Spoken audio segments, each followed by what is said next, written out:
What's good, y'all? Shagan Makai. Welcome back to my channel. Make sure you leave a like, comment, and subscribe. And if you're new, make sure you subscribe. I'm trying to hit 1,000 subscribers, but first we gotta hit 500. I'm at 487. Need 13 more. That's nothing. We can do that. We can do that by today, tomorrow, by in like 2 days. Like, come on, just subscribe. If you like the video, make sure you like the video, all that stuff. And you know, today we're gonna be talking about the Boston Celtics. And the Celtics, I really do like the Celtics. I'm not a Celtics fan, but I like a lot of their players. I like Jaylen Brown. I like Jason Tatum. Marcus Smart is somebody that a lot of people like. A lot of people hate too, but you know, a lot of people like that dude. But the Celtics this season, this offseason, they added Josh Richardson. Well, let me talk about who they gave up first. They traded Kemba Walker. They lost Evan Fournier. They had Moses Brown and gave him up, but that's nothing because Moses Brown. They added Dennis Richardson. They added Dennis Schroder for $5 million, which is a big steal. Might have been a steal of free agency. They added Josh Richardson. They added Al Horford. And those additions are good, don't get me wrong. But I feel like this is another offseason where the Celtics did not kind of get the number one thing they were lacking, which is a playmaker. And you know, Jason Tatum has improved his playmaking. He did make a jump from 3 assists to 4.3 assists, and I feel like the reads he's making is better. Like when you watch, I watch a lot of Celtics games. I don't know why. I feel like the reads that Jason Tatum was making, especially off of like pick and roll, he was doing cross-court passes, and I feel like he was able to manipulate defenses and really get his centers really good looks. I feel like he was doing really good at drop-off passes and making sure he was able to leverage his scoring gravity and give people good looks. But this season, well, last season, Jason Tatum averaged 26.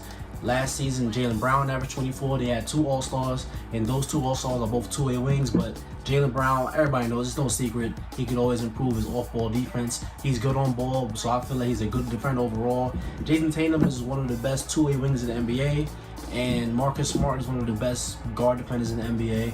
And now when you add a guy like Dennis Schroder to this defense, your defense is going to go up a whole lot, because now Marcus Smart has somebody to share the point of attack, you know, defense with.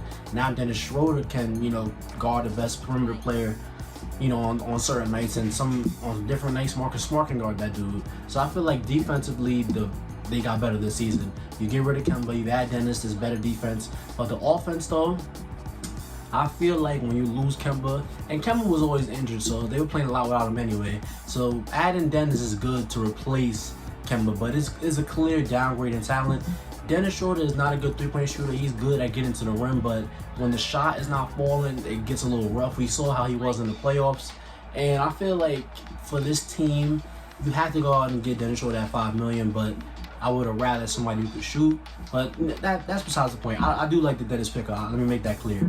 Dennis is a good defender. He's a good, you know, rim runner. He's a decent passer, but he's not the passer like that is gonna make this offense flow better. Because the problem with the Celtics, right?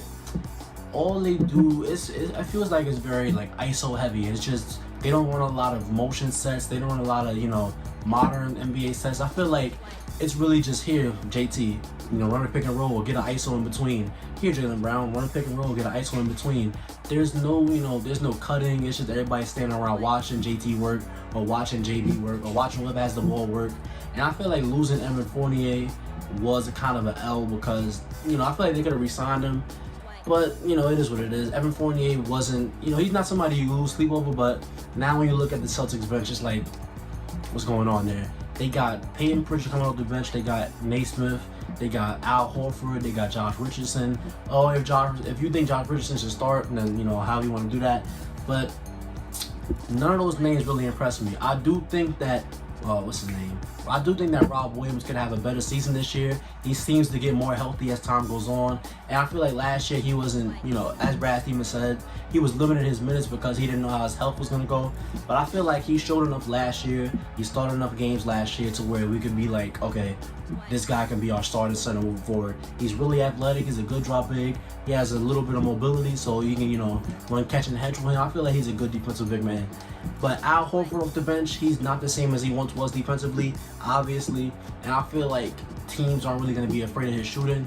But his passing in the short roll and his passing around the block, I feel like that could get some easier looks for the 2 stars of Boston, or even one of the stars of Boston. So, and let's talk about Aaron Naismith. I feel like As a defender, he definitely progressed over the year. He's a big dude. He just had to, lock in, stay focused, pay attention. But he's a big, solid wing. He can probably guard, 2s and 3s, maybe even some 4s on some nights. And the shooting, once his shot starts to fall, I feel like he got that, confidence, and I feel like he got more and more accustomed to the NBA game, as all rookies usually do as the time went on. Peyton Pritchard, decent. He's one of those like real tough TJ McConnell type dudes. Like he just, always going hard on both ends of the floor, can hit a 3, can, go in transition really fast. Like, I feel like he's a solid dude with the bench. But when you look at that bench, it's like there's not that one guy to where it's like, man, I can't wait. Like when we go to the bench unit, we're gonna have him. Like their bench does not really impress me.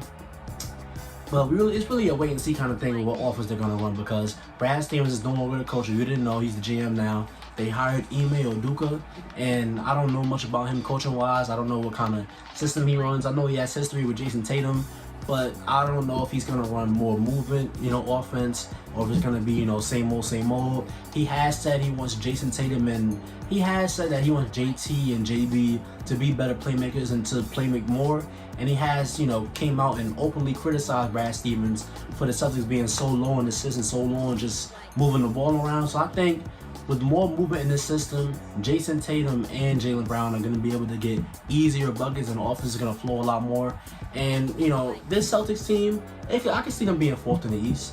Like, the Eastern Conference this season is so messy in that mid-range, like, Celtics, Hawks, Bulls, Knicks, well, not Knicks is below, but Celtics, Hawks, Bulls, like that mid-tier, like Indiana, like around there. I feel like a lot of teams could be the 4th seed this season.